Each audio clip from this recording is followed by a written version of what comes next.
ঈদের ছুটিতে ঢাকার সরকারি হাসপাতালগুলোতে স্বাস্থ্যসেবা পর্যবেক্ষণে ঢাকা মেডিকেল ও মিটফোর্ড হাসপাতালে এলেন স্বাস্থ্যমন্ত্রী। কথা বলেন এবং রোগী ও তাদের স্বজনদের সাথে। ঈদের ছুটিতে হাসপাতালগুলোতে পর্যাপ্ত ডাক্তার ও নার্স রাখা হয়েছে বলেও জানান তিনি। আরও জানাচ্ছেন ডলার মেহেদি।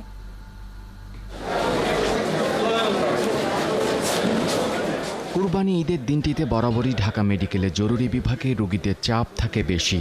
কুরবানির মাংস বা হাড় কাটতে গিয়ে আহত হয় অসংখ্য মানুষ। তাদের প্রাথমিক চিকিৎসাটা নিশ্চিত করে ঢাকা মেডিকেল কলেজ। সকালে হাসপাতালটির জরুরি বিভাগ পরিদর্শনে গিয়ে সেই চিত্রটাই দেখলেন স্বাস্থ্যমন্ত্রী। হাসপাতালের অন্যান্য বিভাগে সেবা নিতে আসা রোগী ও তাদের স্বজনদের সাথেও কথা বলেন স্বাস্থ্যমন্ত্রী। এখানে ইমার্জেন্সিতে যে সমস্যাটা দেখলাম, সবাই গেলে গরু কাটতে গিয়ে নিজের হাতি কেটে ফেলছে, অনেক রোগী এখানে। আমি যেটা মনে করি, প্রত্যেকটা হাসপাতালের ইমার্জেন্সিটাকে যদি আমরা ঠিক করতে না পারি, ওইটা হচ্ছে অলংকার একটা হাসপাতালে। ভিতরে কি হচ্ছে না, ইমার্জেন্সিকে সবচেয়ে বড় ইম্পর্টেন্ট, সেটা নিয়ে আমি কাজ করব।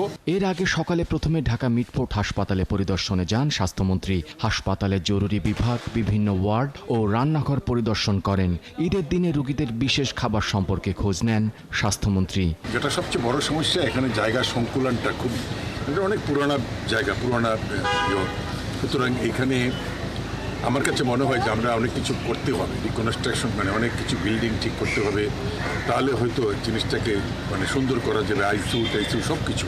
রাজধানীর অন্যান্য সরকারি হাসপাতালেও ঈদের দিন রোগীদের জন্য বিশেষ খাবারের ব্যবস্থা রাখা হয়। সেবা পেলে মানুষ আসবে।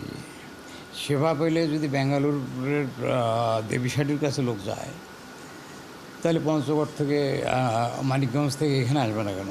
ঈদের ছুটিতে রাজধানীর হাসপাতালগুলোতে পর্যাপ্ত ডাক্তার, নার্স ও স্বাস্থ্যকর্মী রাখা হয়েছে। কোনো রোগী যাতে ফেরত না যায় সেই নির্দেশনাও দেয়া হয়েছে। ডলার মেহেদি, ৭১, ঢাকা।